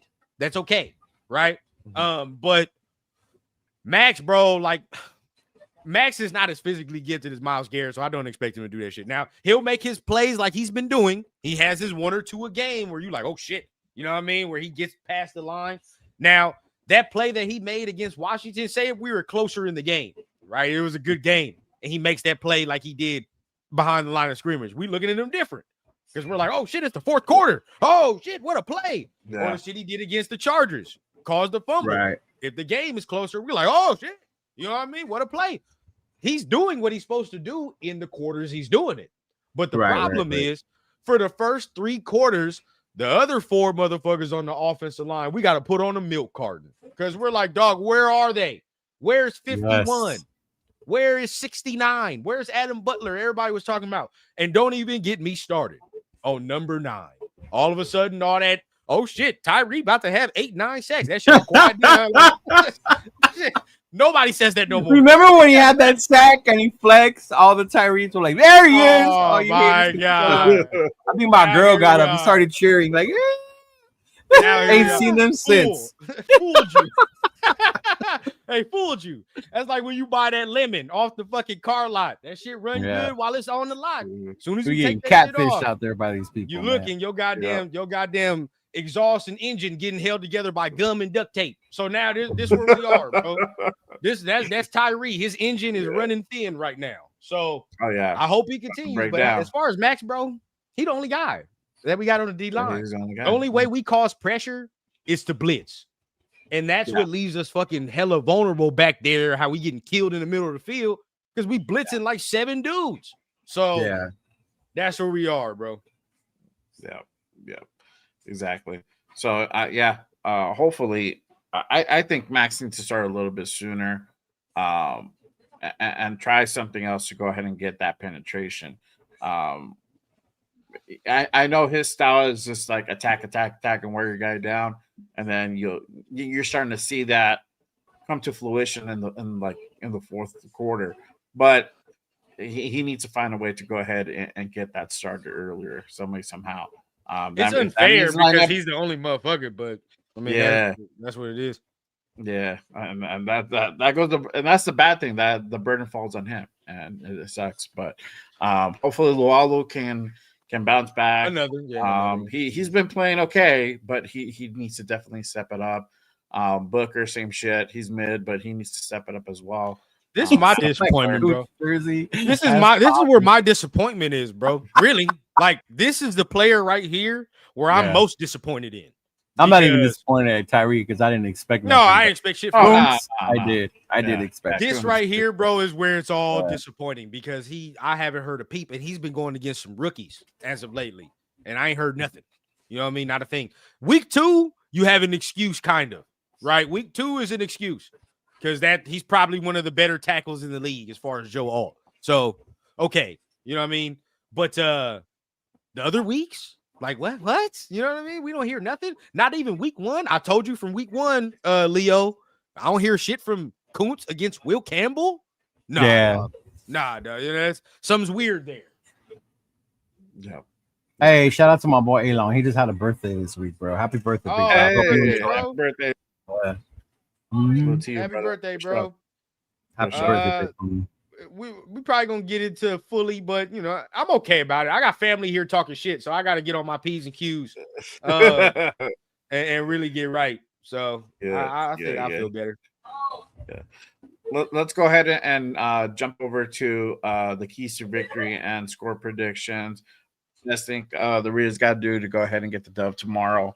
We'll start with our guest, Leo. What are your thoughts? Main thing, big dog. Main thing, you got to pressure Caleb. You have to disrupt Caleb. Yep. If you let Caleb sit back there and move around and do his thing, we're cooked. We're cooked. Yep. Yeah. That's the main one. And then 2 is get that run game going. We get that run game going with a healthy Brock. Our offense and Chip will do their thing. But, man, get to Caleb. Defense needs to set the tone for this game. And then I think the offense will follow the suit when it comes to that. Yeah. Mm-hmm. Yeah. If you bought a Tyree jersey, bro, I question He your said investment. it's still on the rear image hanging. Same, dog. I question your Yeah, damn investments if you bought one. Don't do that, bro. Them shits will be at Walmart for $9.99 in about a couple months. So you'll be all right. The Vegas Walmart number 9 jersey. Yeah, for me, bro, you're right. I mean, we got to keep Caleb in the pocket, bro. He can't look if he's able to just run around and do all that extra shit, bro. He's gonna kill us off. You know what I mean? He's more comfortable running and doing off schedule things, and you know what I mean. Almost getting to the sidelines and throwing them up. You know that's what he does. Yeah, we can't allow him to do those things, bro. He has to be muddied in there. You know what I mean? You ever watch Caleb and when the pocket is muddy, he starts looking frantic and shit, trying to get out of there. That's how you know you kind of got him a little bit. So. That means the throws are a little off. It's not as accurate as he's supposed to be. Secondly, and this is the thing that I don't think a lot of people are talking about. We focus on Caleb, but we know who's calling these plays, right? Ben Johnson's offense is predicated on running the football as like it hasn't been super effective like he was in Detroit, but we have to remember, bro, he loves that play action. He loves it. That's what they like. When you go back and watch the Bears game, bro, most of the shit that Caleb is doing is off of play action. Shit, the goddamn flea flicker was off of play action. You know what I mean? Yeah. So that's what the whole thing is predicated on. So we can't allow Swift to come out here and start running the ball because if he does, we're cooked. We're cooked. Yeah. We can't do that. We have to keep our mainstay, which is over the last couple games, except last week, we're good against the run. We got to be that. You know what I mean? Got to be that. Offensively, hey, man, the plays will be there to be made as far as the run game. It's there. It's there for you. But are we going to take advantage? And I think, you know, like Leo said earlier, if we control the tempo of the game, we'll win the game. Yeah, for sure. For me, obviously, defensively, got to create pressure. Definitely going to go ahead and get at Caleb's face. If we apply enough pressure, this kid makes mistakes on his own. I mean, we've seen that happen before in the past. So it just takes. It doesn't even take a whole lot of pressure. It's just like once you touch him a couple times, then he starts getting into his head. And then if you show blitz, you show him certain packages that's going to come. Like if the blitz is going to come, he's going to fuck up, and that's what you want to do. Obviously, create a turnover, or whether it's a fumble, interception. You know, something has to happen defensively, and they've done that. They've been okay at it, and we just need to continue to see more of that. If not, obviously better. On the opposite side of the ball, without say, we got to run the fucking football. This is a game where Ashton Genty needs to go ahead and hit that 100. This is a game to do it against this Bears defense that's banged up, that it's struggling as well.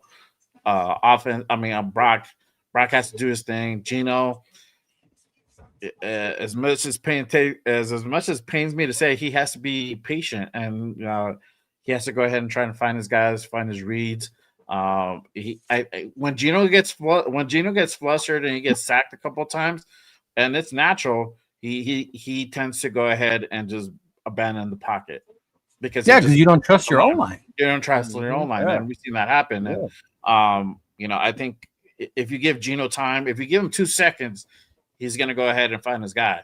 You got to give him that 2 seconds. So hopefully, whatever line changes are made tomorrow, it pans out and at least is able to go ahead and give him that 2 second mark to go ahead and find a guy open. And we've seen we've seen a little bit of separation. Obviously, Jack Besh. I'm still waiting for that dude to show up. Thought I saw him on Sunday. He made that first down catch. But other than that, that's the only 2 catches he has are first downs. Yeah, exactly. So I'm like, I need to see more of that. So Yeah. that dude needs to be out there more, especially with no Big Mike. And Trey needs to continue doing his thing. Just continue to do your thing, dog. Don't even worry about none of this other shit. Do your thing. Keep balling out. Jacoby, I'd love to see Jacoby involved a little bit more. And so hopefully he gets his first touchdown as well. So, if we can get that going, I think we can go ahead and get that dub. My thing, the prediction for tomorrow, I said 21-14. I'm still sticking to that. But on the flip side, if we lose, we're probably going to lose really bad. So 21-14 is my score prediction. What about you guys? Look, man, tomorrow's Sunday. I'm hoping to have a good time with the fam, my cousins, with Mike, Raiders Against the World. Because to me, that's what I enjoy right now, right? To those fans who said the season's over, don't watch the game. No, leave it for us. We'll watch it. We'll enjoy it. Yeah. But I think I was more skeptical in the beginning. I was mad about Washington. Not looking at it, I think we can pull this one off. So I'll stick with what I said earlier in the week, which was like 21-17, something like that. Yeah. Okay. What about you, bro? Yeah. I see the defense creating at least 2 turnovers against That's where Caleb, I'm at. and that's going to be the difference. Yeah, that's where I'm at. I'm gonna go. I'll go 21-17 as well. I'll do that. I think I think we'll score, but I think they'll struggle on offense after putting up so many points last week. I think they'll kind of come back down to earth a little bit, struggle again, and the defense will come back to reality, play a little more physical. So I'm expecting that. Yeah, for sure.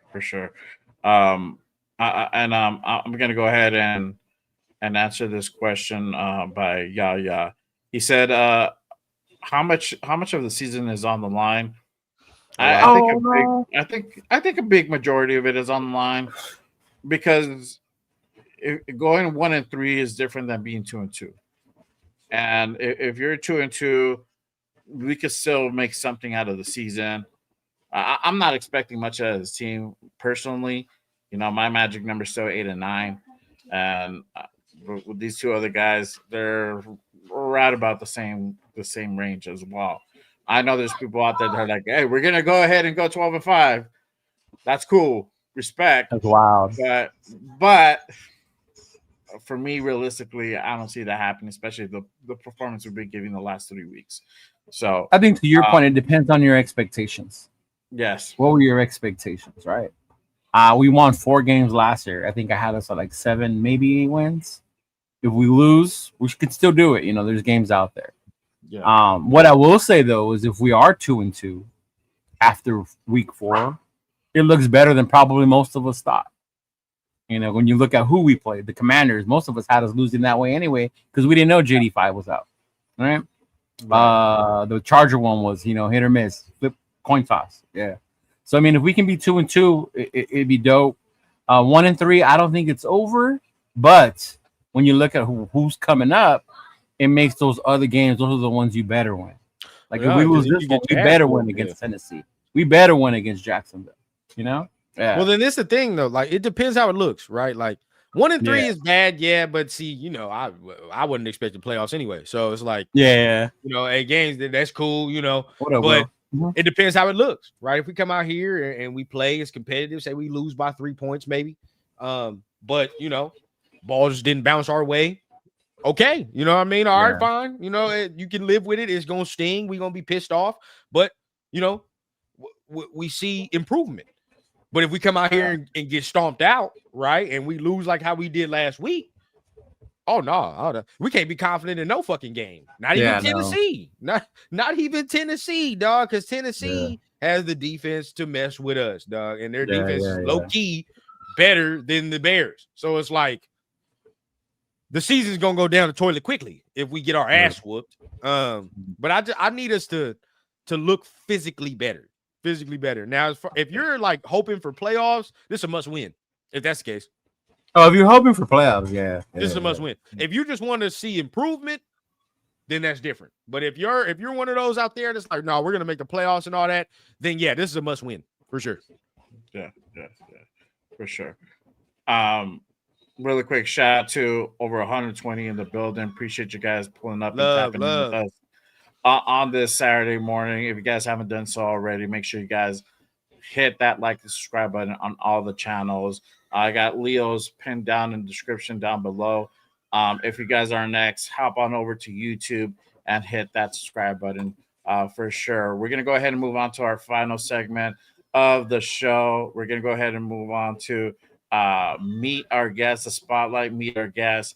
This is the time where we go ahead and take time out of our show to go ahead and highlight the guests of the show. And this week's guest is none other than Chidolinus.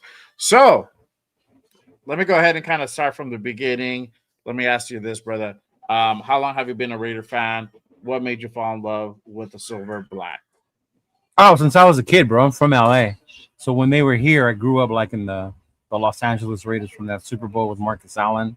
My family used to all be Raider fans. Some of them have moved on in their journey, traders, whatever. But but I always stayed true. I had an uncle who's like 4 years older than me, diehard Raider fan, diehard Notre Dame Laker fan.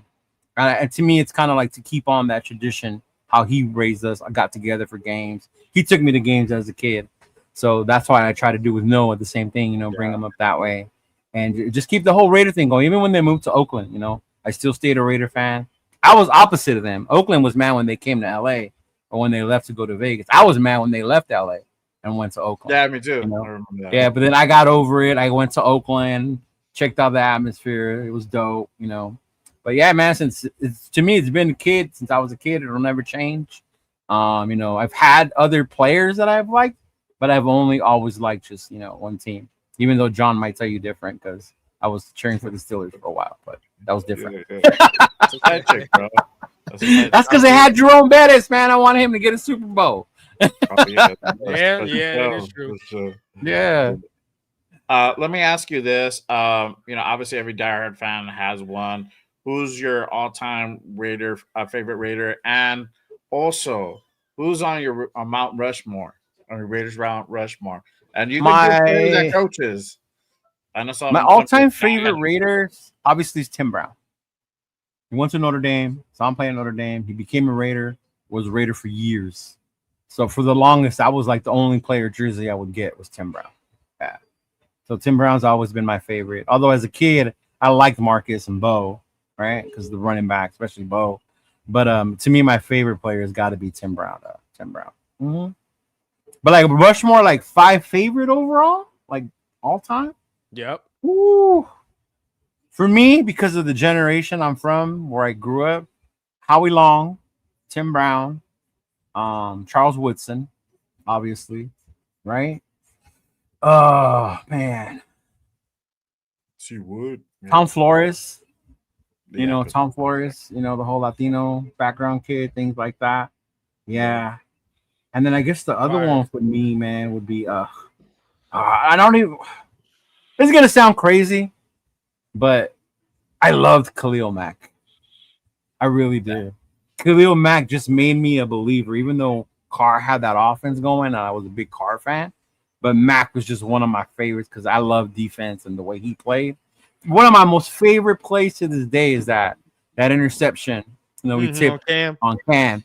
Not no punk, right? Yeah. And took that and scored that ball, man. So not when Cam was playing like MVP level too. Yes, it was during that time, man. Yeah. So I throw him up there. Obviously, there's older players, but I never saw them play. Like I didn't see Stabler. I met them, but I never got to see them play. But yeah. Yeah. Facts. Yeah. You got a question, Ron?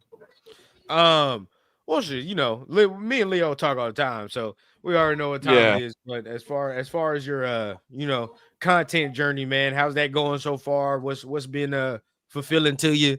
What's so far one thing you wanna work on as you continue? Honestly, brother, you said we've known each other from the beginning. Yeah. One of the good things that I love is the people that I've met, the connections and the groups that I've become a part of. With you, the boys, TRS, with Jay and the connection guys, and even just recently, getting into the whole club scene with the Black Hole. It was a huge step to do that. At first, I had seen it more as like a step maybe for content wise, like what that would look like, and I've kind of changed it to more like being embracing the getting together part with other fans, like-minded fans, just to enjoy and love our team the way that we do, at the tailgates, things like that.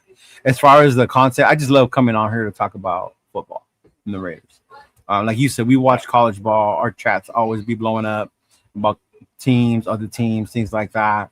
So definitely, I love that part. I know people say like, "Oh, I don't consider myself a content creator. I'm a Raider fan with a podcast." Right. I am the worst at vlogging. I will be at events and people be like, "Oh, did you get this?" I didn't get none of it. I was just, Facts. I mention too all the time, bro. Like, fuck. Yeah. Even this last time we were there, like it was my girl taking most of the pictures, and then she was like, "Okay, now make a reel," and I was like, "Oh damn! Like when did we do this?" That's me. Yeah, that's me. Yeah, man. So definitely, I love that part, and just going out there this past home opener in J-Lot, seeing everybody again, it was like seeing like a family reunion. When you run into everyone again, like, all right, let's do this. Let's get the season going. I'm going to see you in LA when you coming back. Well, I'm coming back on the Titans game for my birthday. I'll be back.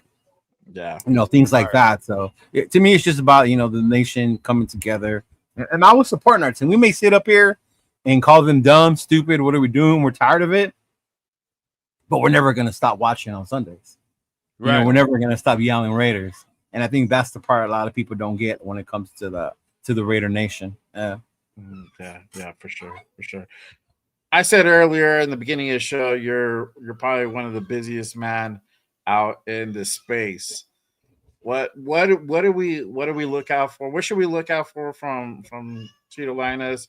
What do you have in the works? Anything that everybody should be looking out there for? Let them know. Just mainly the same, bro. I mean, I'm trying to go out to more watch parties. That's the thing I'm trying to do this season. Go out to different ones, have some of my own here in the IE, with the club. I'm excited this year for them switching things to Fremont, downtown Vegas. I'm not much of a strip person anymore. I'm older, so I'm over the strip. But being able to go downtown, it's a little better for me and more relaxing to be able just to chill in Fremont and things like that. But I mean, as far as shows, just keep the same. Keep my Monday one, stick with the Black Hole one. We talk about the Black Hole events, other things people are doing on Tuesdays, and then with you guys on Wednesday. By them I'm a lot more calm, so I'm able to review, the upcoming games and things like that, brother. But I mean, just for the main part, just that, and then of course the studio show with MC, that's taking a new life and a new scene this year. If you guys saw, we're doing commercials this year. Yeah. So MC was able to take it to the next level. My man MC works hard. He gets the sponsors. So those of you who are interested in promotion and things like that, and hit us up. But just doing that part, it's so cool to be able to be in the studio. And to me, it's still surreal when we do those 45-minute episodes. Like, damn, we're sitting in the studio right now. Like when I look at it, like, damn, I'm not in my room with my flag behind me. Like to me, that's just surreal. And I like to do that stuff with MC. So shout out to him for letting me be a part of that. Yeah, Facts, for sure. Man. Facts. We trying to get there. We're trying to get Good Morning Raiders sponsored. Everybody want to sponsor us? Let us know. There you go. Yeah, soon.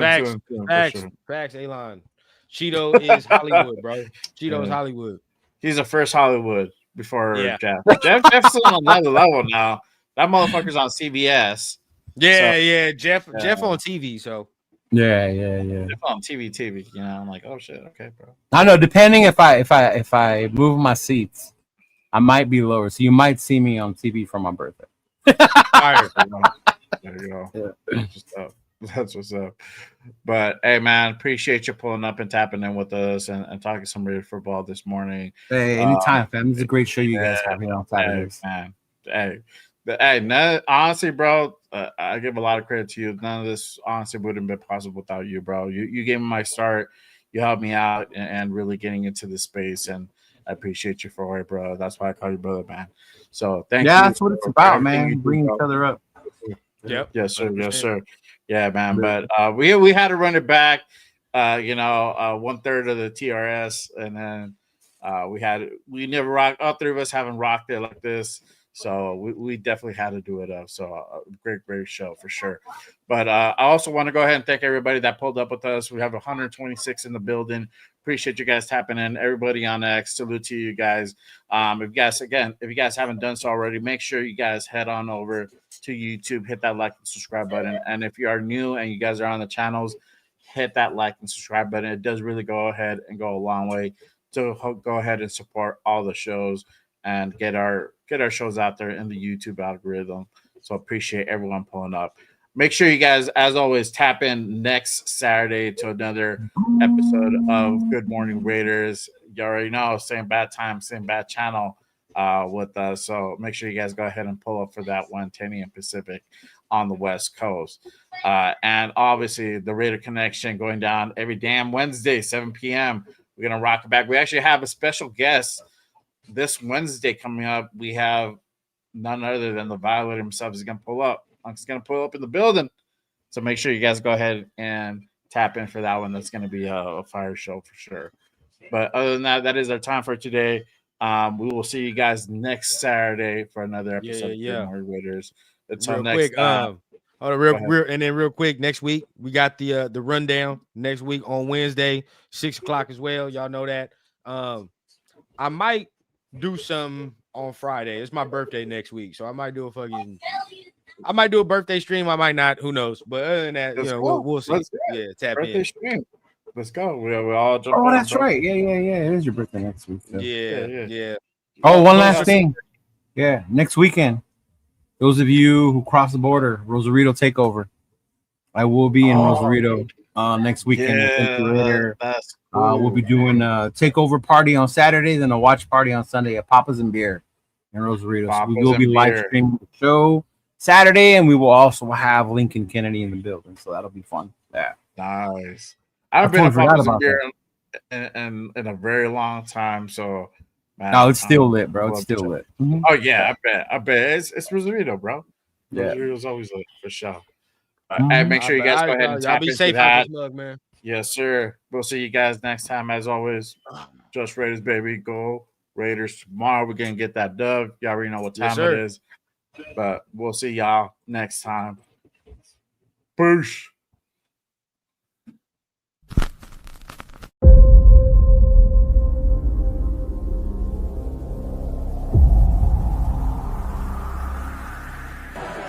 Mm-hmm.